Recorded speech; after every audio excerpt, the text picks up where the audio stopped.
Monday was a very busy day around the game of baseball, so we're going to talk about it and how it affected Detroit. All today on Locked On Tigers.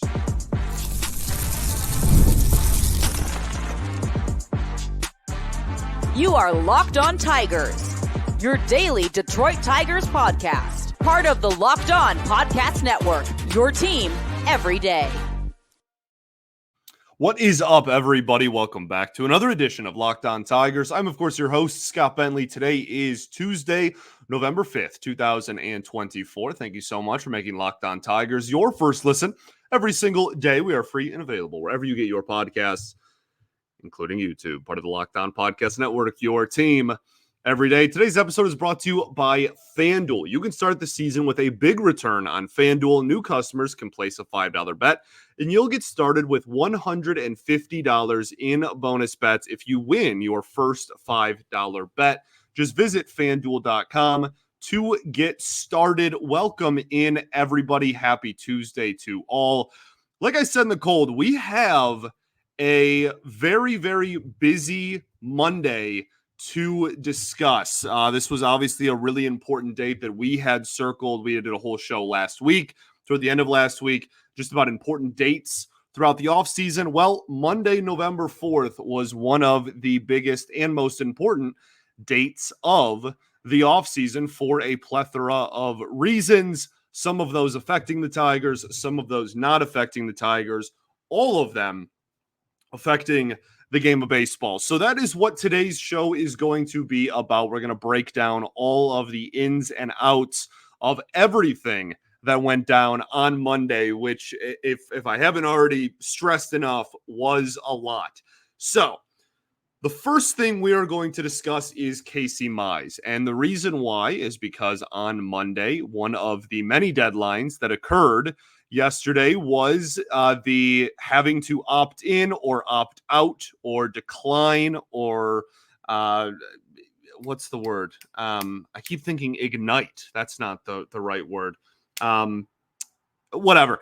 If you have a vesting option, right, making sure that you hit that criteria, mutual option, both people have to agree to that. Anything that was a contractual option for the 2025 season had to be determined by the end of Monday. And Casey Mize is the only player on the Tigers roster that had an option this year. Obviously, last season we had to deal with the Javi Baez. I was going to say drama. There was no drama. Like anybody, like I understand kind of the wishful thinking or just like praying and being like, please have him opt out. But like every single person knew that he was like obviously going to opt into that deal.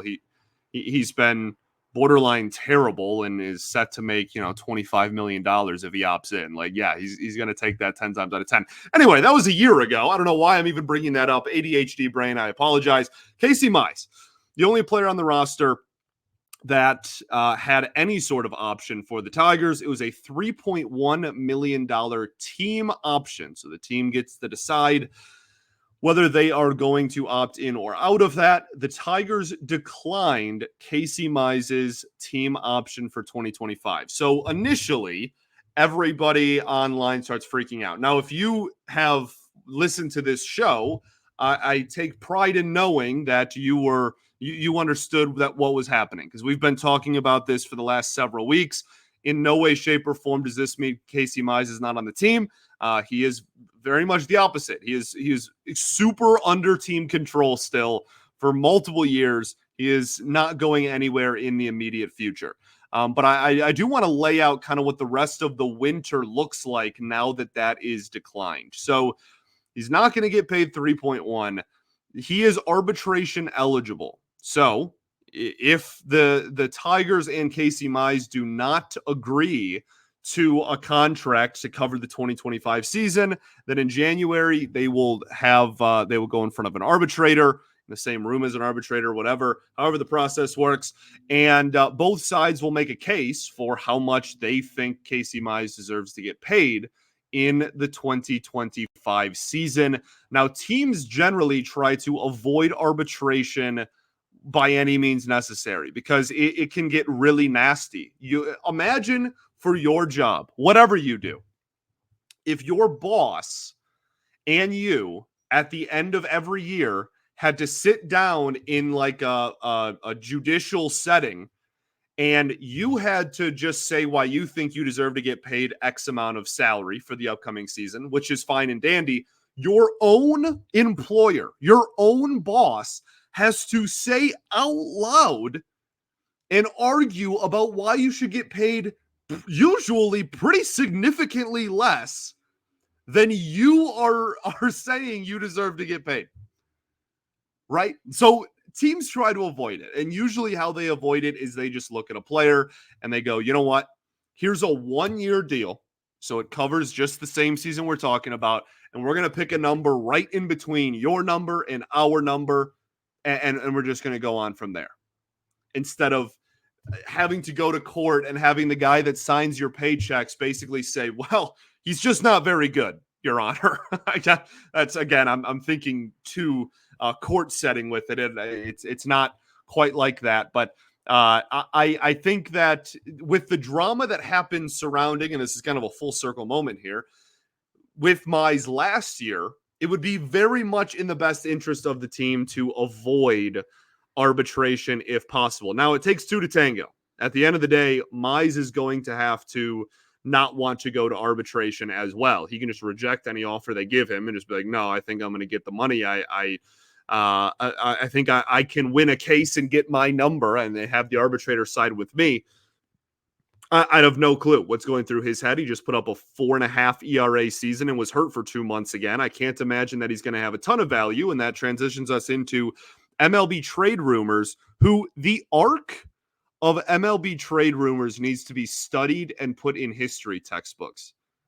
Like, seriously, this website, whoever runs it, has gone from like, just posting some kind of like half made up whatever trade rumors to like a legitimate, reliable, and reputable source in like journalism and in sports. And it's very impressive. So tip of the cap to MLB trade rumors. Anyway, MLB trade rumors every year uses a model, a mathematical model that they have, and it predicts the arbitration value, how much each player that's arbitration eligible would make if they were to go to arbitration for the following season. Casey Mize's is $2 million. So now we understand why the Tigers declined the option, right? 3.1 mil if they opt into it, or all signs are really pointing to him not making really even close to $3 million, a whole million plus less than that price. So he's not going anywhere. He is still under team control. They will probably settle for some 1-year deal to avoid the arbitration process. But again, I'll reiterate, after last year's shenanigans, who knows? Maybe they're not on good terms, and maybe they're going to go to arbitration as well. What does the rest of the winter look like for Casey Mize? There are two important points I want to bring up in terms of kind of what I'm looking for the rest of the year out of him. And then we'll end by just putting a bow on it with, if nothing happens, what are the expectations for him in the spring? We'll do that right after this. Got to talk to y'all today about our friends over at Hims. Your sex life is important, but your schedule is busy. You don't have time to go to the doctor's office and get treated for ED. Through Hims, you can get a personalized ED treatment without stepping foot outside of your door. Hims is changing men's healthcare forever by providing you access with affordable sexual health treatments from the comfort of your own house. The process is 100% online, so there's no need for uncomfortable doctor's visits. You just answer a series of questions on their site, and a medical provider will determine the right treatment option. If prescribed, your medication is shipped directly to you in discreet packaging, all for free. There's no insurance needed, and one low price covers everything from treatments to ongoing care. With hundreds of thousands of trusted subscribers, Hims can help you find the ED option that works best for you. So start your free trial today and visit hims.com/lockedon. That's HIMS.com/lockedon for your personalized ED treatment options.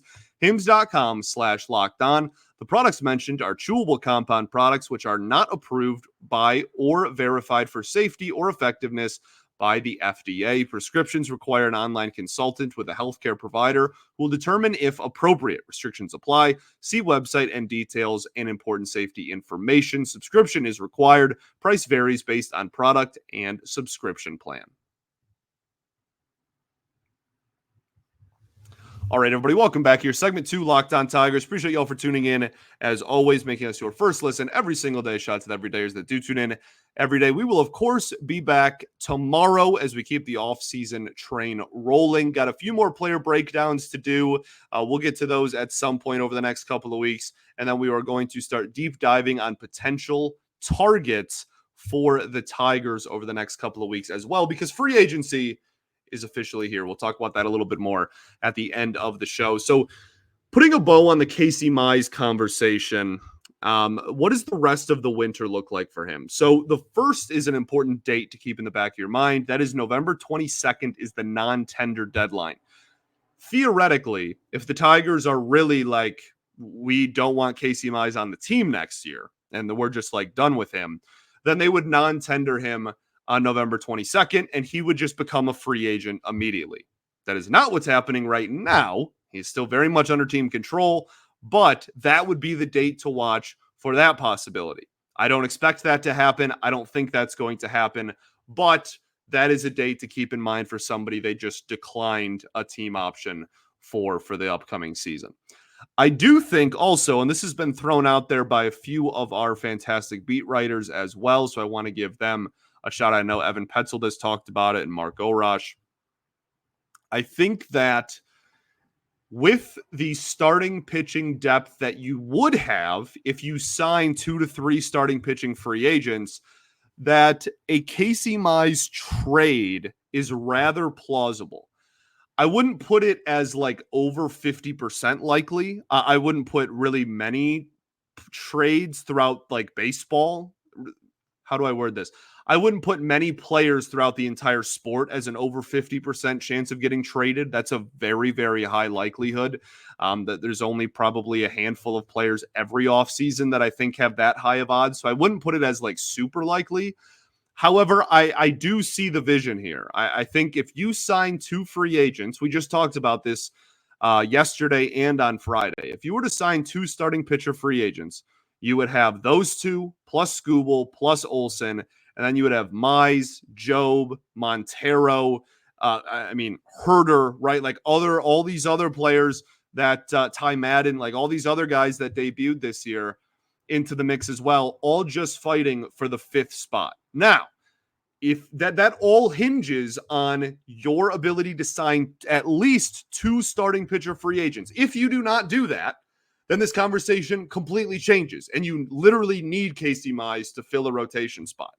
But if you are to sign 2, you become a lot more flexible with that. Now, do I think Casey Mize has a ton of trade value right now? Not particularly.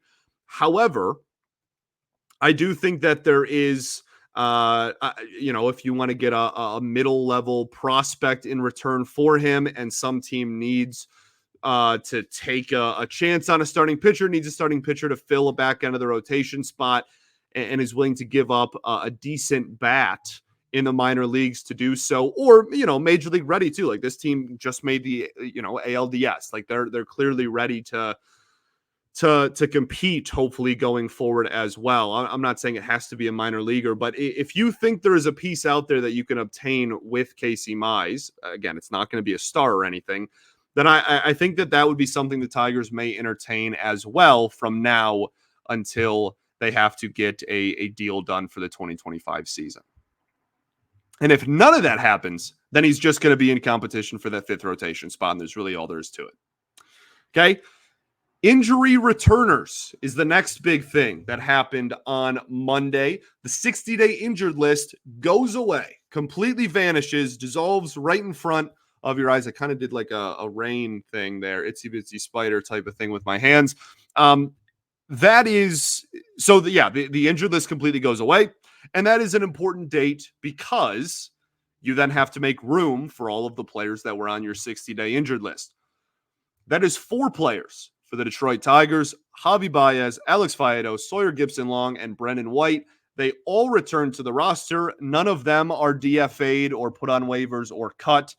And the Tigers' 40-man roster was at 39 players before these moves happened, as we talked about at the end of last week as well.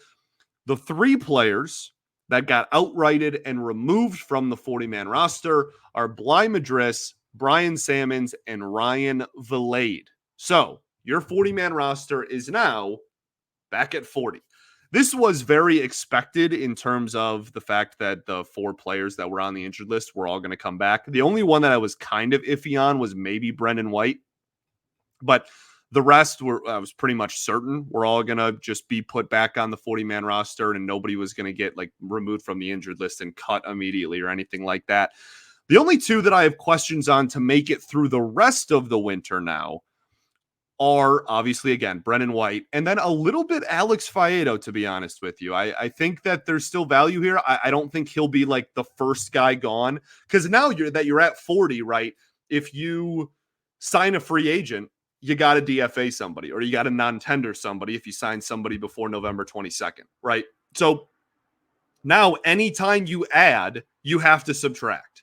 And so I think that there's a 0% chance for starters that the 40-man roster today on November 5th is going to be the 40-man roster when pitchers and catchers report and when spring training starts. I want to get that out there. They will add something. But I think that Brendan White is probably decently high on the list for like first players off the board. And I love Brendan White. He came on this show. He was a really cool dude. Him and I just talked ball afterwards. But missing a whole year and already kind of being a fringe player as is before that is just a tough situation to be in. So I think that he'll be someone we keep an eye on. I would love for him to get another opportunity. He has a slider that moves like 50 million feet. I would love for him to get another chance with this organization, but I think that that's kind of in question. And Faedo is just, again, I don't think he's high on the list. If you were to rank the likelihood of everybody to be, removed from the 40-man from now until the end of the offseason, I don't think Faedo's like in the top even 5 guys that I would put there, but I think he's probably in the top 10. Like I do think that if you add enough, at some point you're going to be left with a decision of when do we give up, quote unquote, on this former first round pick that is now pretty much strictly a reliever, has been struggling with his non-slider pitches, a little bit of inconsistency, has also been hurt a ton in his career. I think there's a lot more questions with Faedo than maybe the organization wanted to admit throughout the calendar year this year. So we'll see what happens with that. I still think if Faedo returns to the team and is on the team going into the spring, that he can be a valuable asset. I'm not saying they need to get rid of him, but he's someone that I think I'm going to keep in the back of my head as a potential player to be removed throughout the winter from the 40-man as well. The other big news is that qualifying offers, the deadline for teams to offer a qualifying offer to players was on Monday. We will talk about that and how it affects free agency and the Detroit Tigers right after this. Got to talk to you today about our friends over at FanDuel. Get ready to tackle the NFL action with FanDuel, America's #1 sportsbook, because right now new customers can bet $5 and get $150 in bonus bets if you win. The FanDuel Sportsbook app gives you everything you need to place live bets on the NFL all in one place. So when you get a hunch in the middle of a game, you can check out the latest stats, view live play-by-play, and so much more on the same page where you place all of your bets. Just visit FanDuel.com today, and you'll get started with $150 in bonus bets if you win your first $5 bet. That's FanDuel.com. Never waste a hunch and make every moment more with FanDuel, an official sportsbook partner of the NFL. All right, everybody, welcome back here. Third and final segment of Locked On Tigers. Appreciate you all for tuning in as always.